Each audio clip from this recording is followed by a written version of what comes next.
I can't. You were there. It's so weird. We don't know what's going on. I don't want to be involved in any of this. You don't get to choose because they are your friends and they need you. I don't like this whole situation.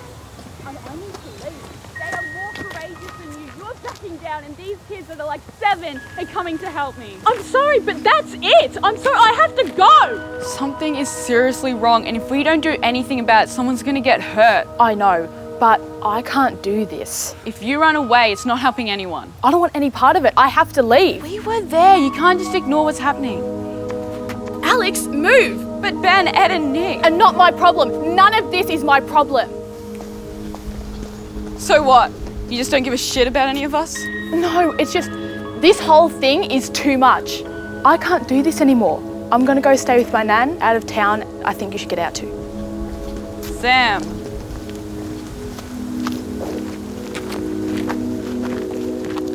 Is everything alright? Yeah, Were we interrupting something? it's fine. No one knows for sure what's going on. She's scared and doesn't want any part of it. Yeah, like running away is the best thing to do. I won't decide that till you hear what I have to say. So you definitely saw them get grabbed? It happened so fast, I just ran. I know. I abandoned my friends. You can't blame yourself. Anyone would have done the same. Not me. I had no control. I was running before I even knew what was happening. Then I was out of the bush and I'd left them behind. And then what happened? I'm not sure exactly. After I'd run out of the bush for like a block, I realized I had to go back. That's when I saw Ed and Ben. So they got away? When I asked them, they just laughed and they said it was a prank and they couldn't believe I fell for it. This can't be a coincidence. That's exactly what Nick said. What if they were like brainwashed or something? Brainwashed? By who? I don't know. That's why we're here. It's because we don't know. That's insane. It would explain the weird behavior. But it still leaves so many questions. I think the best thing I can do now is keep an eye on Ed and Ben, see if I can find out anything more on their condition. Get your ass in here now! Tell me if you find out anything new, all right? Of course, Alex. Alex! What? Hey, look, I don't want to mention this before, but I think Ash might be brainwashed too. What? Russell was for sure that he saw something happen to Ash on the night, and then she denies it. It makes perfect sense. She wouldn't even realize it. I don't know. Russell goes missing, trying to find clues, and her first response is, oh, might just be lost or something. Well, we don't know anything for sure, Parker. I'm not jumping to conclusions without evidence, but I'm gonna keep my eye on her. You don't know who you can trust. Okay, just don't do anything crazy.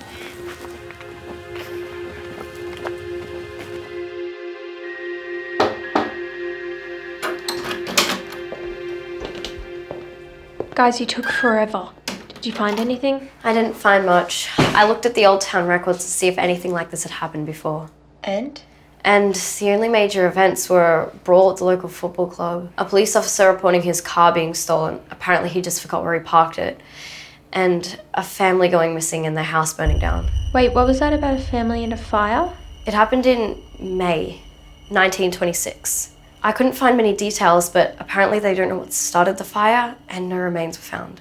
It's like the family just disappeared. So there were no witnesses? The police questioned a couple of people. Father Royce, Mr. Frederick, who ran the local pub at the time, and Elizabeth Hadley, who was the family's neighbour. I wish I could have found out more. What? I tried to tell you at the library, but you kept saying you're busy. What is it, Tyler? Ty, did you steal this? I didn't mean to. I was just looking at old books and I heard you say the name Elizabeth Hadley. Elizabeth Hadley. But that doesn't mean you steal things from the library. This is her journal. It's dated the same year as the fire. Ty, this is amazing. Nice work, Ty. Good job, Tyler. Maybe this could actually tell us what's going on. Let's go read it. Oh, and by the way, Alex was telling us about Ben and Ed. They're crazy. Brainwashing? Really? I saw a movie once where they messed with the main character's memories and then he acted totally different. This is ridiculous. Well, what's the alternative? That your brother and his friends are still messing with us?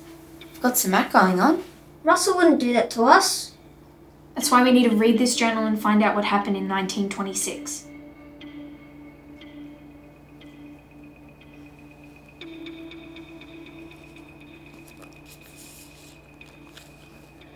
I can still scarcely believe how the events of last night transpired. But I know in my soul that it was no trick or illusion. I've been told to keep quiet and not spread panic, but I must express what I have seen or it will make a feast of my heart.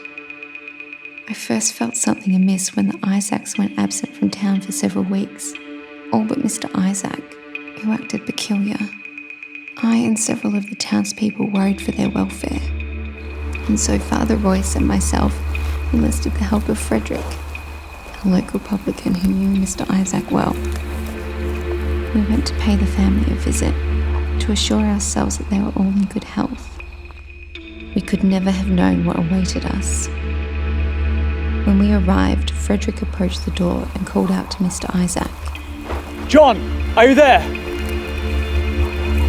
He emerged holding a wood-cutting axe. I felt his gaze pass through me. Evening, John. Are you well? When Frederick approached with his hand outstretched, Mr. Isaac regarded it coldly and left it unmet.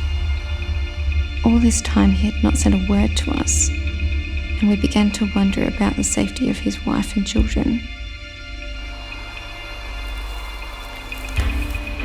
John, may I come inside? I'm in need of a drink, and I'd love to... Oh! Mr. Isaac, startled by the father's light touch on his shoulder, struck him, knocking him to the ground. Frederick rushed to Mr. Isaac, pinning him. He fought like a rabid dog and threw Frederick off. We were so distracted by the sudden chaos that none of us noticed Mrs. Isaac and her children had emerged from the house. They looked on, almost as though watching a pot boil.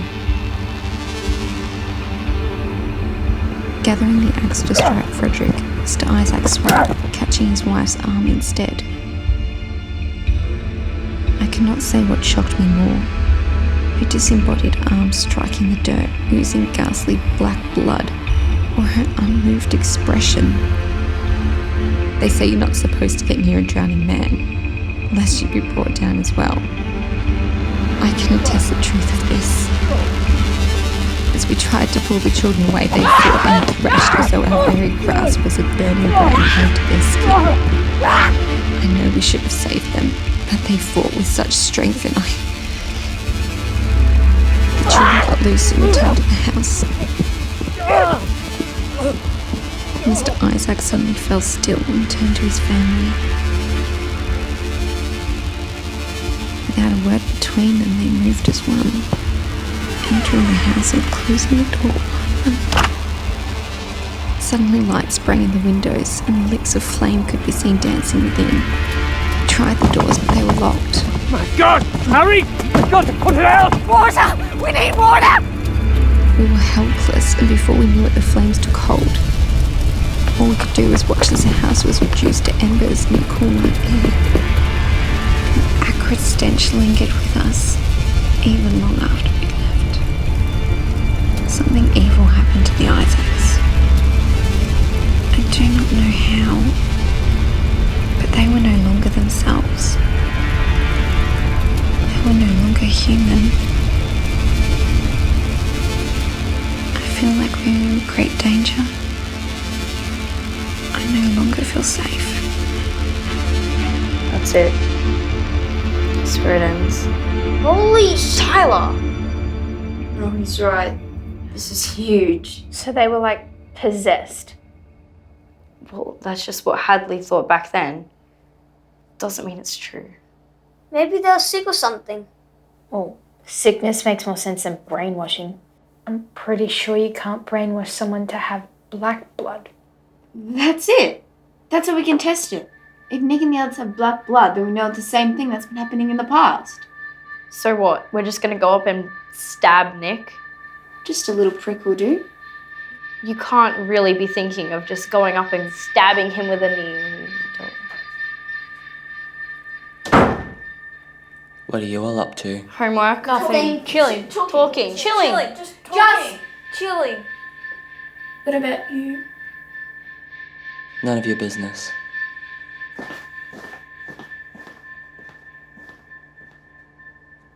That went well. Shoot, it's late. We should probably get going. Yeah, me too. Told Mum I'd be home for tea. We'll meet back here tomorrow so we can do the test. Whatever happens, I'm sure we can handle it. See you, Mum. See you, Papa.